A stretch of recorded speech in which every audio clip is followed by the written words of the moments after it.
제대하면서 제가 난 죽어도 산에 안 갈 거라고 맹세를 했어요. 근데 40대가 되니까 산에 가야겠습니다. 체력이 안 돼요. 그러니까 말 나간 김에 저는 무신론자예요. 혹시 여러분 기회 있으시면요, 제가 3000배를 한번 해봤어요. 왜 했냐면 내 체력이 과연 3000배를 감당할 수 있을까? 그 다음에 성철 스님이, 전두환 대통령이 성철 스님을 만나자고 했는데 성철 스님이 3000배를 하고 오라고 그랬어요.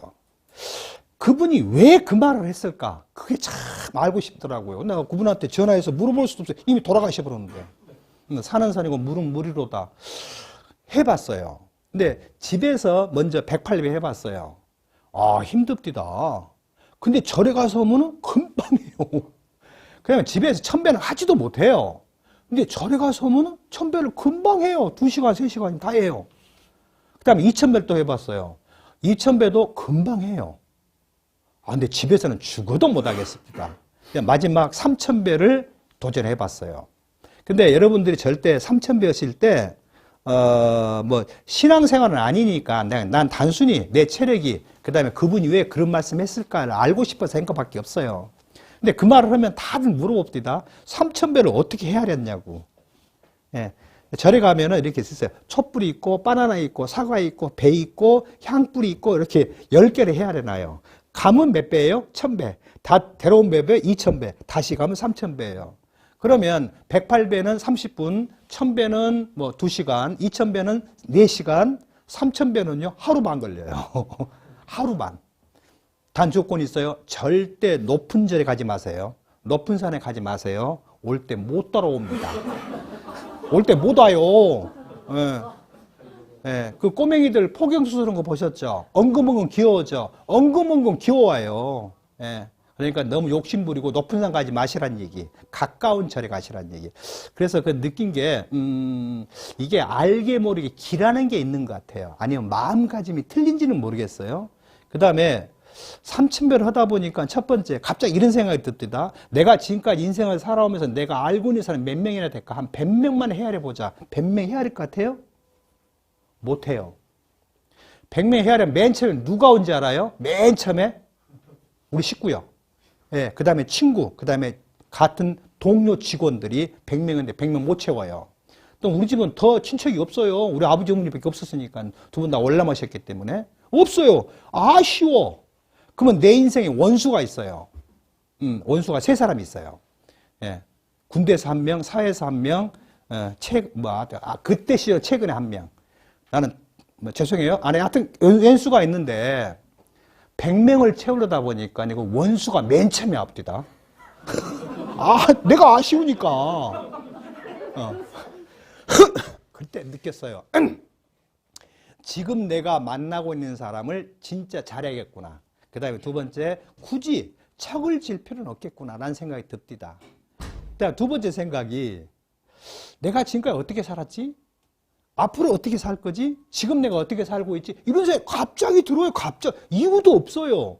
아무 생각이 없어요. 아무 생각이 없이 로봇처럼 그냥 엎드렸다가 일어났다가 그런데 그 생각이 탁 떠오르더라고요. 다시 말해서 자기 반성이 됩디다. 예. 그래서 세 번째는 그분께서 당신이 나를 만나러 온다면 어떤 의도, 어떤 목적을 가지고 오지 말란 얘기예요. 다 비우고 와라. 그럼 무슨 할 말이 있겠어요? 예. 건강하시죠? 갈게요. 빠이빠이. 이게 전부예요. 이게 성철 스님께서 아마 그걸 요구하신 것 같아요. 당신이 나를 만나고 싶다면 마음을 다 비우고 와라. 이런 뜻인 것 같아요. 그래서 혹여라도 그럴 기회가 있다고 한다면 한 번쯤 해보시는 것이 절대 좋을 것 같다. 제가 해보니까 그래, 해보니까. 근데 제가 2000배를 할 때 저기 어디 가서 했냐면요. 송광사 말사에 천자암이 있어요. 천자암. 거기에 향나무 2그루가 있어요. 천연기념물이에요. 거기서 2000배를 했는데 오밤중에 가서 했어요. 아침에 어떤 노스님이 나를 오라고 그럽니다. 갑자기. 그래서 밑에 있는 동자승이 50대 초반쯤 돼요. 근데 그 노스님이 한 80살 중반쯤 돼 보여요. 근데 저한테 한 30분 이야기를 했는데요. 다 한국말로 했어요. 우리말로 했어요. 한마디도 못 알아먹었습니다. 무슨 말을 한지를 모르겠어요. 하여튼 말은 하셨는데. 그러니까 동자성한테 물어봤어요. 지금 노스님이 무슨 말씀하세요? 그러니까 그냥 들어요. 그냥 들어요. 근데 눈치를 본 바에 의하면 네가 자살을 한 거 아니냐 이런 생각을 가지신 것 같아요. 제가 너무 심란한 마음에 갔었고 한번 해보고 싶어 갔는데 오밤중에 갔고 꼭두 새벽에 일어나서 왔다 갔다 하니까 이 새끼가 죽으려고 지금 맘먹고 왔나 아마 이렇게 생각하신 것 같아요. 그런 뜻은 저도 없었는데 그래서 그 뒤에 천자함에 뒤로 또 2번 더 갔었어요. 근데 저는 시주는 안 했어요. 난 신자는 아니니까. 난 신앙 생활을 안 하니까. 그래서 그때 노수님 계시냐고 그러니까 안 계신다고 합니다. 아마 돌아가신 것 같아요. 근데 지금도 그분 얼굴은 선한데 무슨 말씀 하는지는 전혀 기억이 안 나요. 그래서 한 번쯤 해보시면 괜찮습니다. 템플스테이 한번 해보시면 괜찮아요. 저는 안 해봤습니다만은 아무튼 그래서 잠시 설명을 드렸습니다.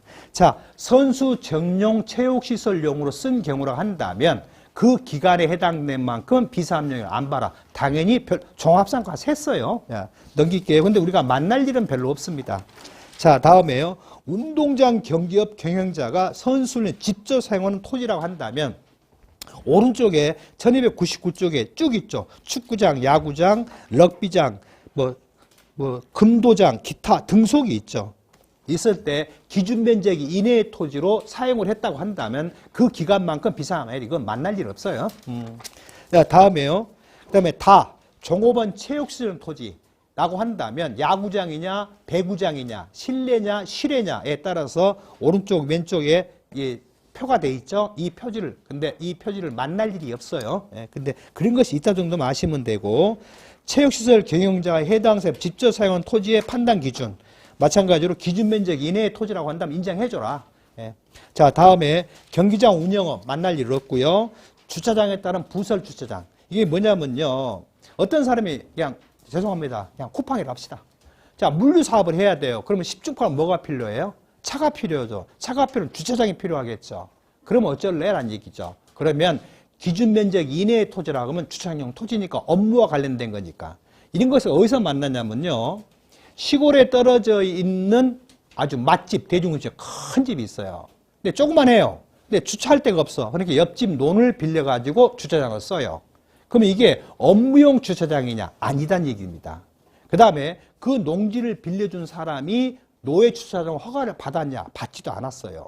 그러면 그것은 비사업용 가버릴 겁니다. 그런 경우가 병원에 딸려있는 옆에 있는 땅, 그 다음에 대중음식 맛집에 딸려있는 농지가 주차장으로 사용되는 경우가 왕왕이 있습니다. 그럴 때는 그냥 불문곡직하고 해당 토지에 대한 재산세, 과세 이용을 5년치를 떼와주세요라고 부탁을 하세요.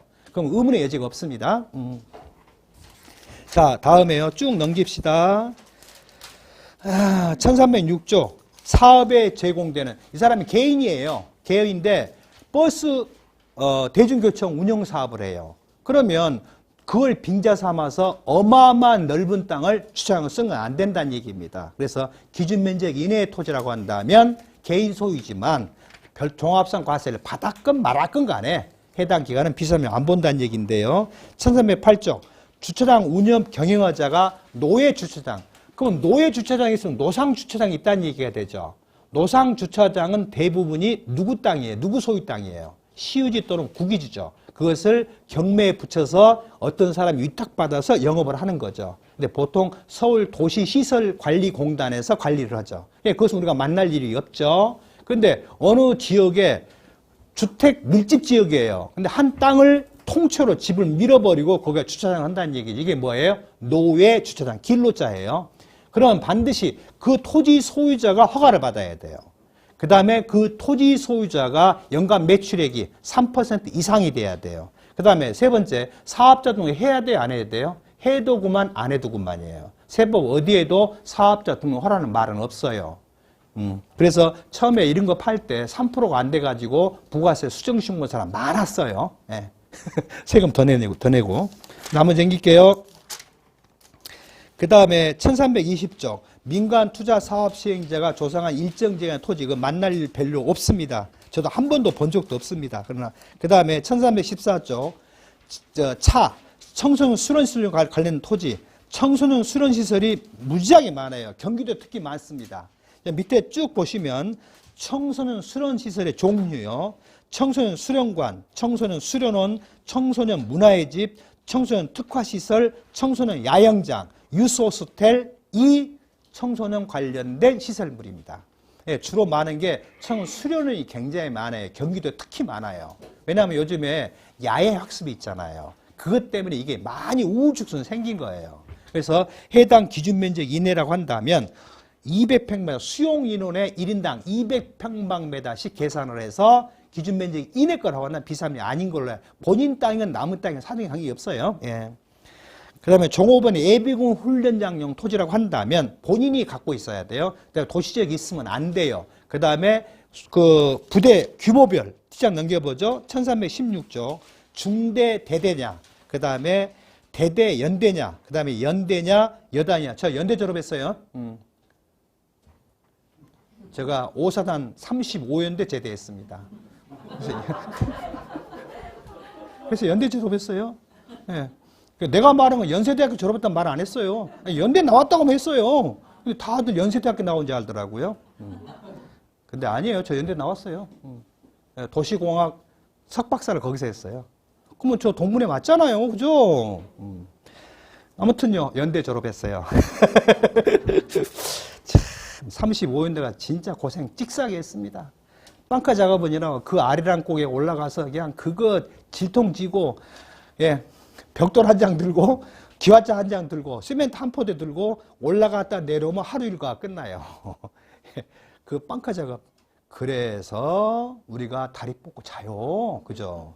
군대 안 갔죠? 왜 군대 안 갔죠? 여자는 왜 군대를 안 가요? 이유가 뭐예요? 그러니까 여자분들이 그러더만, 그 남자는 애 안 낳잖아요. 나 애 낳겠다 이거예요. 임신만 시켜주라는 얘기입니다. 영화 있잖아요. 복강에다가 수정만 집어넣으면 나올 수 있잖아요. 그 영화 이야기예요. 근데 왜 여자는 군대를 안 가는지. 그 다음에 군대 갔다 온 사람은 왜 가점제도를 폐지했어요? 왜 폐지했어요? 그러니까 아마 그때 헌법재판소에 있는 사람들이 다 군대 미필자였던가 봐요. 이건 줘야 돼요. 줘야 돼. 저는 그렇게 생각합니다. 저는 그런 가점 혜택도 안 받았어요. 왜냐하면 전 18살에 들어가갖고 22살에 군대 가서 24살에 제대해서 그랬으니까 공무원 시험 볼 때 저는 18살 때였으니까 당연히 가점 혜택 못 받았죠. 나 자꾸 농담에 시간 간다. 제대했더만요, 진짜 비분강개할 일이 생깁디다. 복직을 했는데요, 군대 안 간 여직원은 승진을 했습디다. 얼마나 성질나요. 그때 5급 의리였는데 갑자기 여직원은 5급 갑이 됐더라고요. 지금 8급 됐습니다. 그건 내가 항의했어요. 총과장한테 가갖고. 예. 실화예요. 그 다음에 스키장에 관련된 토지라고 한다면 비사업령이 아닌 걸로 인정해줘라. 자, 생각할게요. 그 다음에 가장 많이 만나는 내용입니다. 하치장, 야적장, 저치장용 토지라고 한다면 최대 적재 면적의 120%까지는 비사업령이 아닌 걸로 인정해줘라. 저는 이거 실제 해본 적도 있어요. 그래서 좀 우스꽝스러운 이야기인데요. 만약에 폐지를 수집을 해서 매각을 한다고 합시다. 폐지를 야적을 했다고 합시다. 신문 한 장에 신문 한 부가 지금 몇 면이죠? 40면이요? 32면이요. 그걸 쫙 핀 걸로 해야 돼요. 쫙 피면 굉장히 넓을 거 아니에요. 그걸로 해야 할 거냐? 그냥 신문을 다 놓고 중력에 의해서 탁 썰어트려서 할 거냐? 모래를 한 차를 쫙 풀어놓고 적재장 면적을 할 거냐? 그냥 모래를 그대로 퍼내려서 중력에 의해서 슬럼프 값으로 할 거냐? 예. 뭐가 맞는지는 저도 모르겠어요. 그러니까 뭐 그걸 토지 양도자가 의도적으로 그렇게 하지는 않을 거니까 항공사진 보고 면적을 계산할 수밖에 없다는 얘기죠. 제한세 과세형 떼보면요 다 종합산이에요. 예. 나머지는 생략하고요. 그 다음에 1320조 골채 채취장용 토지라고 한다면 이게 내 땅이건 남의 땅이건 하등이 관계없어요.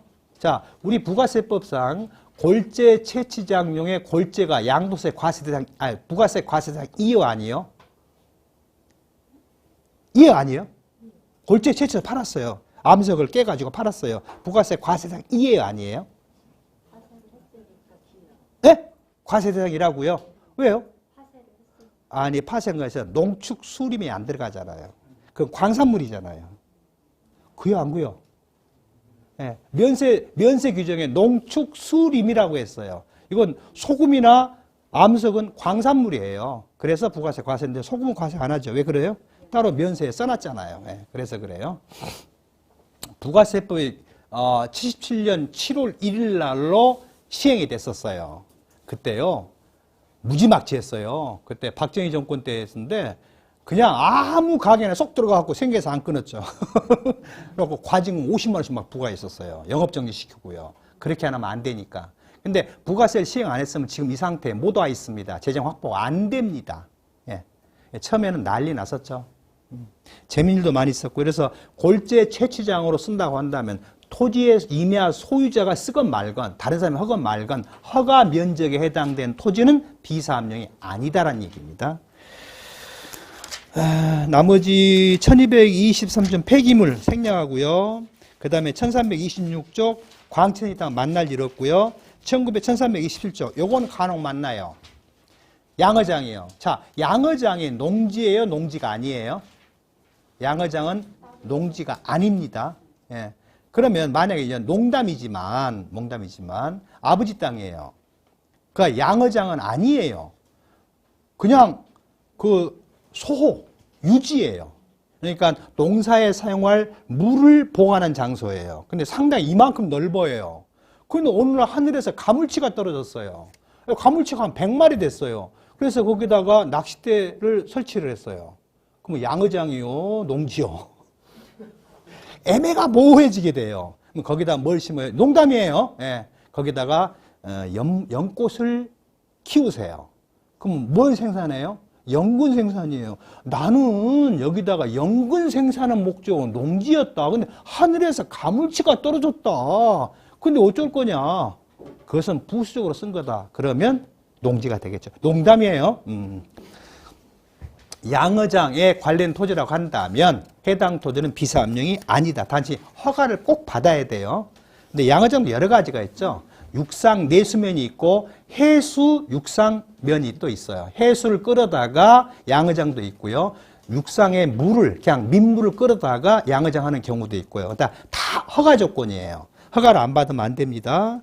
그 다음에 1329쪽 블록, 성물, 토간, 화해, 조경작물 이건 각각의 수익금액 비율이 각각 다 달라요. 그러니까 가장 대표적으로 요즘은 안 그러는데요. 예전에는 블록, 벽돌을 생산하게 되면 넓은 땅에다가 태양광으로 자연 건조를 시켰었어요. 그러니까 엄청나게 넓은 땅이 필요했었어요. 이걸 빙자해서 그 넓은 땅은 안 된다는 얘기입니다. 근데 면적 제한은 없어요. 다만 수익금액과 토지의 기준시가 대비해서 일정 비율 10%, 20%, 30% 등속의 비율이 있다고 한다면 그 비율을 충족한 기간이 5, 3, 3, 2, 60% 어느 하나에 해당될 때만 비사업이 아니다는 얘기입니다. 이게 쉽게 말하면 그냥 장난치지 마세요 이 뜻이 됩니다. 나머지는 생략하고요. 그 다음에 1331쪽 무주택 1세대가 소유한 660평방미터 이하의 낮이라고 한다면 첫째 조건 건축법에 의해서 건축 허가를 받을 수 있는 땅이어야 돼요. 만약에 중심상업적인 명동에 있는 땅 뿅 500평방미터 있다고 합시다. 진짜 무주택자예요. 예. 그것이 비사업용이냐 아니냐가 문제가 될 수 있어요. 그 중심상업적은요. 예를 든다면 국토계획위원회 법률에서 별표에 주택 신축이 금지되어 있어요. 그러니까 주택 신축이 가능한 땅으로서 나대지로서 660평방미터 이하인 무주택 세대가 갖고 있는 경우라 한다면 비사업용이 아닌 걸로 봐라. 그런다고 양돌에 주택이 있다고 해서 무조건 비사업용이냐? 유주택자니까 안 돼요. 이렇게 하면 안 돼요. 주택과 나지를 중복 보유한 기간이 5, 2, 3하나 40에 걸릴 때만 비사업용이에요. 그죠? 기간상 꼭 잊지 마시고요. 근데 만약에 한 세대가 여러 필지의 땅을 갖고 있어요. 다 주택 신축이 가능한 땅이에요. 그러면 여러분 생각하기에 토지를 자꾸 취득한다는 얘기는 취득의 목적에 투기성이 다 많은 거 있다고 한다면 먼저 취득한 놈일까요? 나중에 취득한 놈이 더 투기성이 높을까요? 나중에 취득한 게 높겠죠. 그러면 우리 세법에서는 투기성이 낮은 땅을 먼저 해주라는 얘기입니다. 예. 그 다음에 만약에 땅을 여러 사람이 아버지도 갖고 있고 마누라도 갖고 있고 아들도 갖고 있다면 누구 땅으로 할 거냐?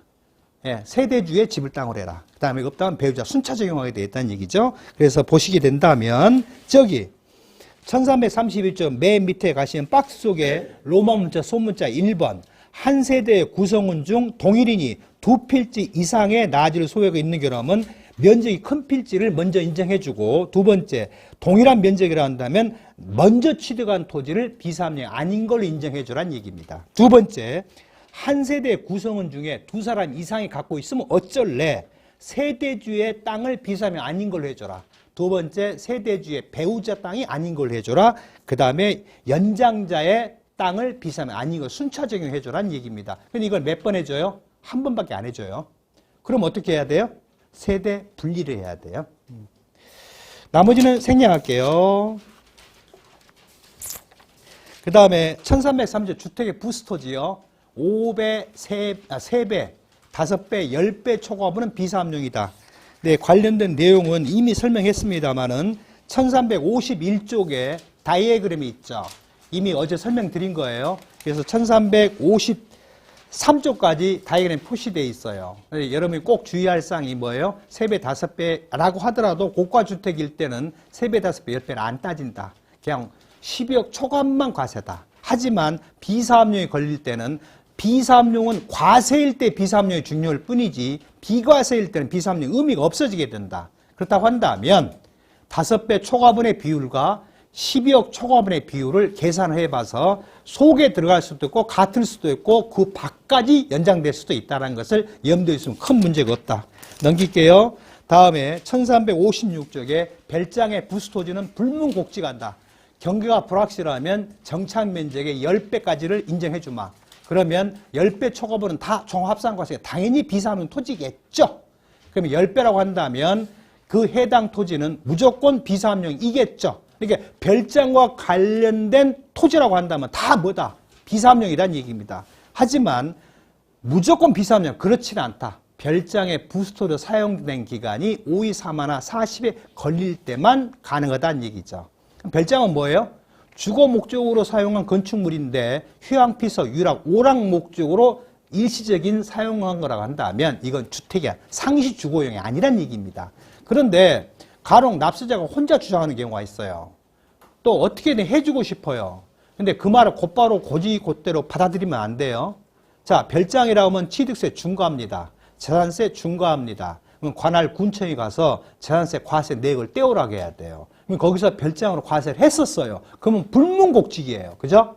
근데 별장으로 과세를 안 했어요. 그런데 이 사람은 별장으로 가고 싶어요. 왜 그럴까요? 다른 집 할 때 비과세 받을 목적으로.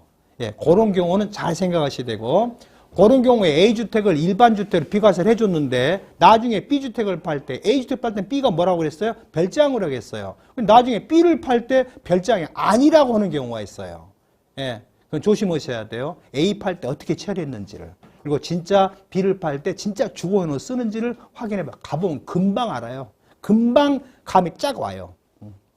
그래서 아닌 건 아니다라고 해야 돼요. 나머지 생략하고요. 원칙적인 비과세, 이거 설명할게요. 좀 앞으로 옮겨갑시다. 어디 하시냐면, 어디로 옮겨가시냐면, 여기 있다. 저기, 1194쪽이요.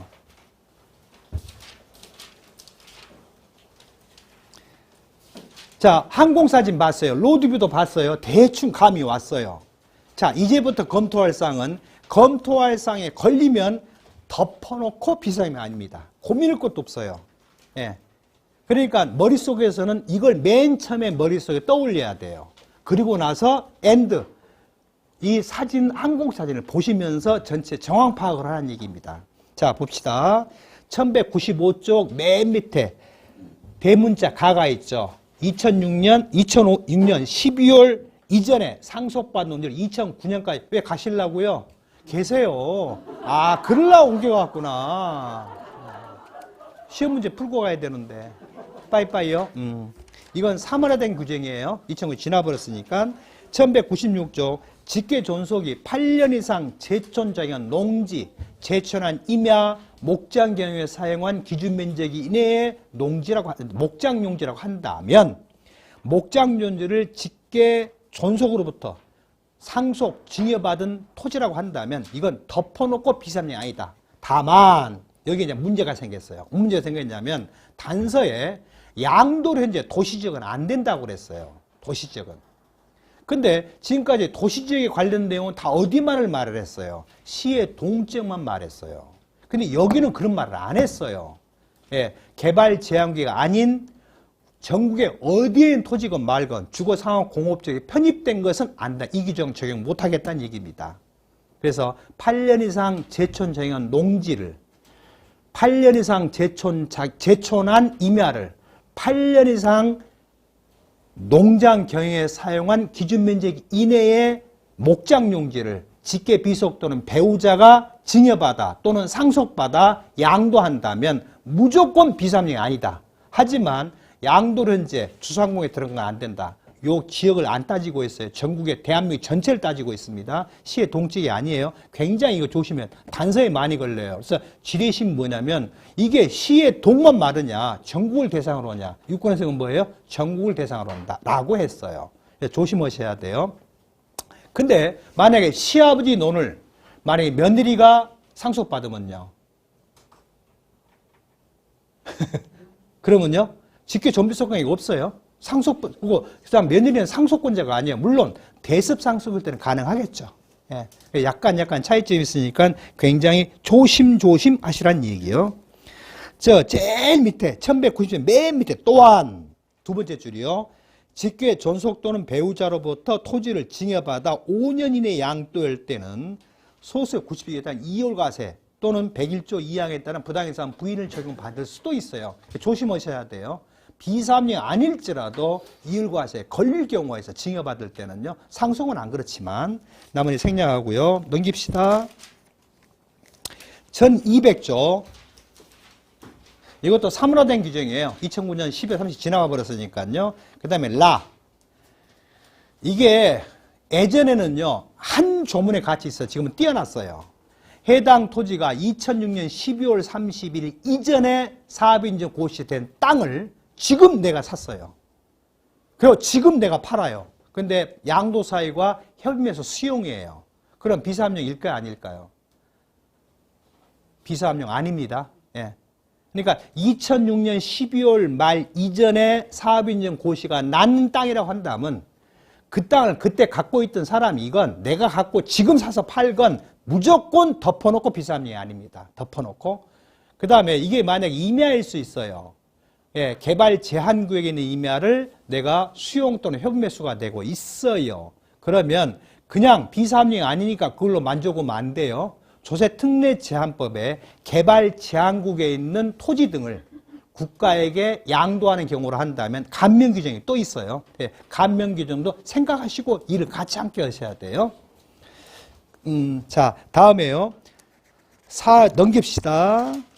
쭉 넘기시되면 1203쪽에 사업인정 고시로 보는 날이 각 법마다 다 달라요. 모든 법률에 보면은 다른 법률의 준용 규정, 그 다음에 수용 협의에서 시기가 나와 있어요. 그래서 공익사업을 위한 취득보상은 법률에 따른 몇 조에 따른 사업인정 고시일로 본다라는 의제 규정이 굉장히 많아요. 그래서 예를 들어 봅시다. 수도법이요. 수도법으로 수용이 된다면 수도법의 어느 날이 사업인정 고시일로 볼까요? 이게 가나다순으로 만든 거예요. 수도법 어디 있어요? 밑에서 16번째 있구만요. 수도사업인가 고시일이 사업인정 고시일이랍니다. 그러면 우리가 자주 만나는 게 뭐예요? 도시 및 주거환경정비법이죠. 어느 날이 사업인정 고시일로 볼까요? 넘겨야겠네요. 도시 및 주거환경정비법 여기 있네요. 사업시의 인가 고시, 그 다음에 정부 또는 지자체가 직접 한다면 사업시행 계획서 고시 날짜가 사업인정 고시입니다. 이날이 전에 취득한 것을 내가 지금 사서 판다. 그럼 무조건 비사업령 아니란 얘기예요. 엔드 누구한테 팔았어요? 조합에 팔았죠. 그러면 엔드 뭐가 돼요? 감면. 몇 프로요? 10%요. 그 다음에 1205쪽이요. 이것은 예전에 3년이었다가 2년으로 완화했다가 다시 5년으로 강화한 겁니다. 사업인여구 소구바에 5년 이전에 취득한 토지가 공입사 수용 협력업소에 덮어놓고 비상이 아니다는 얘기입니다. 하지만 2021년 5월 3일 이전에는 사업인정 고시 전 2년 이전이었어요. 그러니까 2021년 5월 4일 이후는 5년을 적용하셔야 돼요. 예, 나머지는 생략하기로 하고요. 그 다음에 1209쪽이요. 이게 니기들은 조상도 없냐의 내용입니다. 2005년 10월 30일 이전에 취득한 종중소유 농지예요. 제천장에 안 해도 관계없어요. 비사면 관련 없는데 시의 동지역에 있어요. 그런데 이게 주상공에 들어가 버렸어요. 그러니까 비사면이 돼버린 거죠. 그래서 이걸 신설 개정한 내용입니다. 무슨 내용이에요? 도시지역에 소지한 농지건 말건 무조건 따지지 말아라. 비사면이 아니다라는 얘기입니다. 근데 실무상으로 이래 보면은요, 명의 신탁된 부동산이 상당히 힘들어요. 예, 종중 대표자가 등기되어 있는데 실제는 종중 소유 농지예요. 그게 오해 소지가 많기 때문에요. 종중 소유 농지에 대한 비영리 내국법에 나서 과세 제외할 거냐, 과세할 거냐, 비상 볼 거냐, 말 거냐는 굉장히 투명하게 하셔야 돼요. 투명한다는 얘기 뭐예요? 속이지 말라는 얘기고, 두 번째 전체를 자세히 설명해 주고요. 생겨서 100% 끊으세요. 나중에 말썽 납니다. 자, 다음에요. 1210조. 상속 개시일로부터 5년 이내에 양도하는 경우로서, 자, 상속 개시일로부터 농지는 3년 이내에 양도한다면 제촌장애 안 해도 관계없어요. 그러면 극단적으로 상속 개시일로부터 5년 이내에 양도하는 경우로서 양도의 농지라고 한다면 이건 제촌장애에 관한 비사업령이 아니에요. 근데 시의 동지역에 있어요. 그럼 3년 유예 기간을 떠나버리면은 비사업령이 시작돼요. 그러니까 아예 2년을 포함해서 상속 개시부터 5년 이내에 양도하는 경우로서 시의 동지에 주상공이 있다고 한다면 주상공의 편입의 문제에 관한 비사는 보지 마라. 그러면 결과적으로 상속 농지는 상속 개시부터 몇 년 내에 팔면 시의 동지에 있거나 말거나 제촌했거나 말았거나 자기하랬거나 말았거나 몇 년 내에 팔면 돼요? 5년 내에 팔면 돼요. 그러면 전혀 비사업령 갈 염려는 추호도 없다. 예. 자, 다음에 토지 소유 따라 매수 청구받아 취득한, 어쩔 수 취득한 공장용 건축물에 인접된 토지라고 한다면 만약에 어떤 피혁 공장이 있어요. 어마어마하게 피혁 무드 지를 때 화학 제품이 들어갑니다. 소음, 분진, 악취가 너무너무 많이 나요. 그러니까 인근에 있는 땅 소유자들이 농지를 내 땅 사가라. 이게 뭐예요? 매수 청구예요. 반대로 나한테 파세요. 파세가 뭐예요? 매도 청구예요. 매도 청구를 어디서 만날 수 있어요? 도시및 주거 환경 정비에서 만날 수 있습니다. 정비사업조합에서 그 지역에 있는 토지 소유자한테, 주택 소유자한테 우리한테 파세요. 매도 청구를 해요. 그리고 매도 계약을 제시를 해요. 근데 안 팔아요. 그건 수용권 발동해 버립니다. 그래서 매수 청구받아 어쩔 수 없이 울며 계좌물거로 산 땅이라고 한다면 해당 건축물의 공장용 건축물의 부수토지 연접을 했건 말았건, 이건 뭐라고 써졌어요? 연접에서 인접이라고 써졌어요. 인접이죠. 약간 떨어져 있어도 가까운 지근거리 있다고 한다면 그건 어이할 수 없는 노릇이니까 그건 비사업령 보지 말아라 라는 얘기입니다. 그 다음에 1211쪽은 이미 이건 사문화된 규정이고요. 밑에도 사문화된 규정이고요. 1212쪽 이것도 사문화된 거고요. 사문화된 것은 아닌데요. 이걸 만날 일은 별로 없습니다. 그 다음에 파 마찬가지로 만날 일 없습니다. 다음에 생략할게요. 네, 그래서 이제는 비사무소를 마치는 걸로 할게요. 이제는 1세대 1주택입니다. 제가 콩코드 비행기 타고 설명을 할게요. 네, 그래서 10분 쉬시고 5분만 쉽시다. 네, 45분에 다시 시작하도록 합시다.